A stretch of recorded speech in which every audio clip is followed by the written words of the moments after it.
السلام علیکم ناظرین، آپ دیکھ رہے ہیں سیاست ٹی وی پر عالمی خبرنامہ۔ میں ہوں ناظمہ۔ سب سے پہلے نظر ڈالتے ہیں ہیڈ لائنز پر۔ باغیوں نے حلب میں صدر بشار الاسد کی رہائش گاہ پر کیا قبضہ، عالمی قائدین نے کی واقعے کی مذمت۔ روس نے باغیوں کو بھگانے کے لیے کیے فضائی حملے۔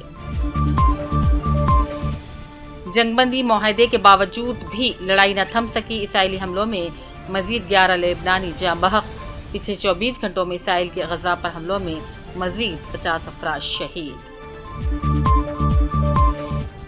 ٹرمپ کی حلف برداری سے قبل اسرائیلی غمالیوں کو رہا کر دیا جائے، نومنتخب صدر نے حالات بگاڑنے کی حماس کو دی دھمکی۔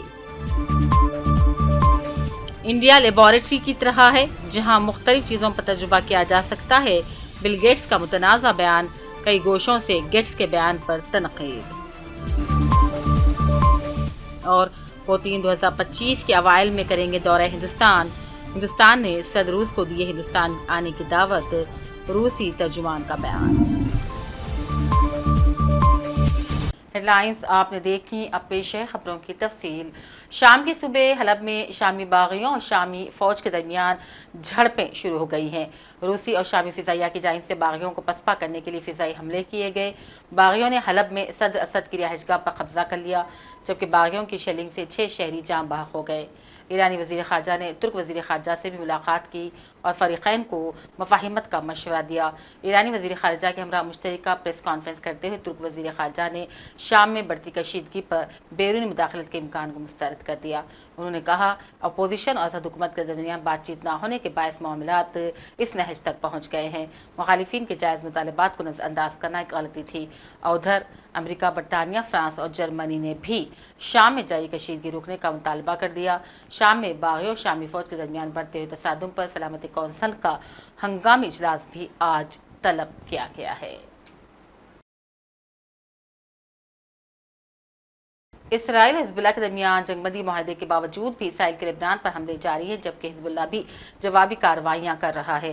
گزشتہ ہفتے ہونے والے جنگ بندی معاہدے کے باوجود اسرائیل اور حزب اللہ ایک دوسرے پر معاہدے کی خلاف ورزی کے الزامات لگاتے ہوئے حملے کر رہے ہیں، اور گزشتہ روز اسرائیلی فوج کی جانب سے جنوبی لبنان میں جنگ بندی معاہدے کی متعدد خلاف ورزیوں کے بعد حزب اللہ نے بھی اسرائیل پر جوابی حملہ کیا، جس کا جواب اب اسرائیل نے لبنان میں بمباری کی صورت میں دیا۔ اسرائیل کی جانب سے لبنان پر کی گئی تازہ بمباری میں 11 لبنانی شہری جاں بحق اور متعدد زخمی ہو گئے ہیں۔ اسرائیل اور حزب اللہ کے درمیان 60 روزہ جنگ بندی معاہدہ گزشتہ ماہ ہوا تھا، جو 27 نومبر سے نافذ العمل ہے۔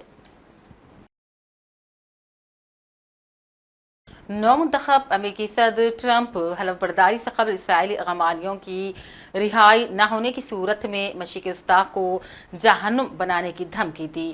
ٹروتھ سوشل پر جاری اپنے ایک متنازع بیان میں ٹرمپ نے کہا، وہ لوگ جنہوں نے انسانیت کے خلاف ان مظالم کا ارتکاب کیا، وہ اس کی قیمت ادا کریں گے۔ پیش ناظرین تفصیلات اس رپورٹ میں۔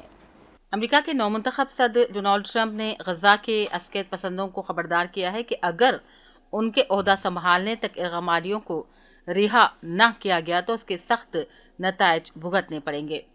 یہ وارننگ سبکدوش ہونے والے صدر جو بائیڈن کی انتظامیہ کی جانب سے تمام تر سفارتی کوششوں کے بعد سامنے آئی ہے، جو اب تک کسی معاہدے کو حاصل کرنے میں ناکام ہے۔ ٹرمپ نے کہا، غمالیوں کو 20 جنوری 2025 سے پہلے رہا کر دیا جائے۔ حماس نے 7 اکتوبر کو اسرائیل پر مہلک حملہ کیا تھا۔ عسکریت پسندوں نے حملے کے دوران 251 غمالیوں کو پکڑا، جن میں سے کچھ ہلاک ہو چکے ہیں۔ ان میں سے 97 اب بھی غزہ میں قید ہے اور فوج کے مطابق 35 ہلاک ہو چکے ہیں۔ تو اسرائیل کی انتقامی کارروائی میں اب تک غزہ میں 45,429 افراد شہید ہو گئے ہیں۔ امریکی نومنتخب صدر نے اپنے social media platform Truth پر لکھا، ہر کوئی غمالی کے بارے میں بات کر رہا ہے، جنہیں مشرق وسطیٰ میں اتنی پرتشدد، غیر انسانی اور پوری دنیا کی مرضی کے خلاف رکھا گیا ہے، لیکن یہ سب باتیں ہیں، کارروائی کچھ نہیں ہو رہی ہے۔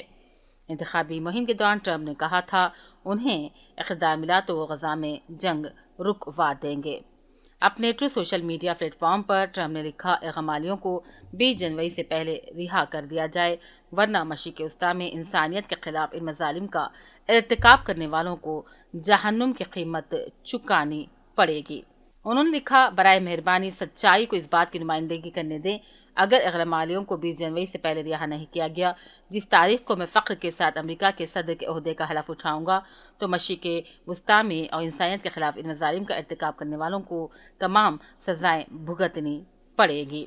ذمہ داروں کو امریکہ کی طویل ترین تاریخ میں کسی سے بھی زیادہ سخت نشانہ بنایا جائے گا، اغلب مالیوں کو رہا کیا جائے۔ بیورو رپورٹ، سیاست ٹی وی۔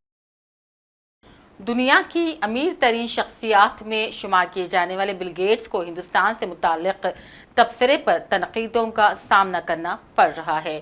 ایک اخبار کے مطابق مائیکروسافٹ کے بانی بل گیٹس نے حال ہی میں ایک پوڈ کاسٹ میں شرکت کی اور اس میں ہونے والی بات چیت کے کچھ حصے سوشل میڈیا پر وائرل ہو گئے۔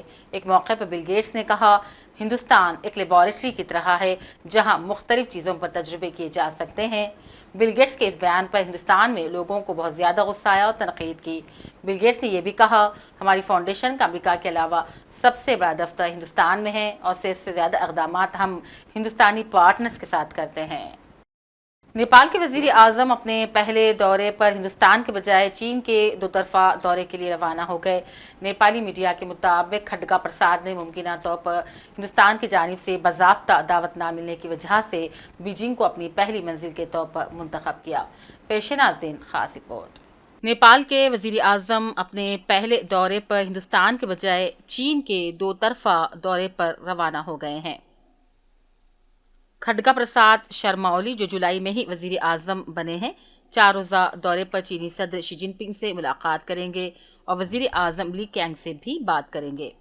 کھڈگا پرساد نے ماضی میں اپنے دو طاقتور پڑوسیوں چین اور ہندوستان کے درمیان تعلقات کا ایک اچھا توازن قائم کیا ہے، لیکن نئی دہلی پر اپنے ملک کا تاریخی انحصار کم کرنے کی کوشش میں بیجنگ کی حمایت کی ہے۔ چین کی وزارت خارجہ کے ترجمان نے ایک پریس کانفرنس میں بتایا ہے کہ دونوں ممالک کے رہنما روایتی دوستی کو مزید گہرا کرنے، بیلٹ اینڈ روڈ تعاون کو وسعت دینے، مختلف شعبوں میں تبادلے اور تعاون کے ساتھ ساتھ باہمی دلچسپی کے بین الاقوامی اور علاقائی مسائل پر تبادلہ خیال کریں گے۔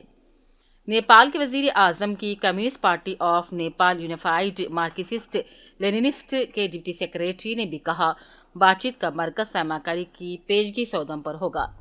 اس میں پوکھرا کے سیاحتی مرکز میں حال ہی میں ایک بین الاقوامی ہوائی اڈے کی تعمیر کا کام شامل ہے۔ اس منصوبے کے لیے چینی قرض کو گرانٹ میں تبدیل کیا جا سکتا ہے۔ نیپالی میڈیا کے مطابق کھڈگا پرساد نے ممکنہ طور پر نئی دہلی کی جانب سے باضابطہ دعوت نہ ملنے کی وجہ سے چین کو اپنی پہلی منزل کے طور پر چن لیا ہے۔ نیپال کی سرحدیں مکمل طور پر ہندوستان اور چین سے ملتی ہیں اور دونوں ہی ممالک اپنا تسلط اس پر قائم رکھتے ہیں، حالانکہ تجارت اور سر و سرخ میں ہندوستان کا بڑا حصہ ہے۔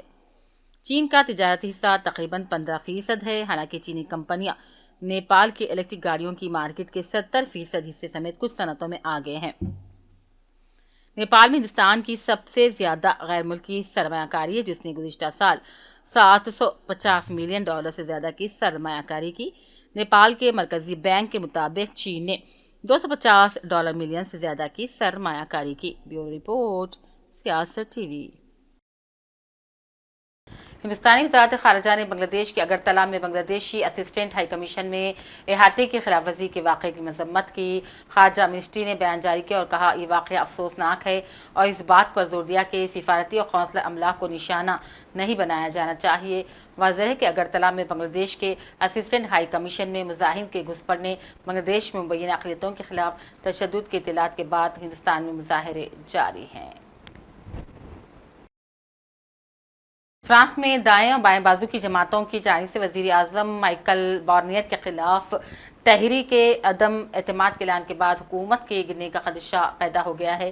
اپوزیشن نے وزیر اعظم مائیکل کی جانب سے سماجی تحفظ کے بل کو پارلیمنٹ سے ووٹنگ کے بغیر پاس کرانے کے بعد اس اقدام کا اعلان کیا۔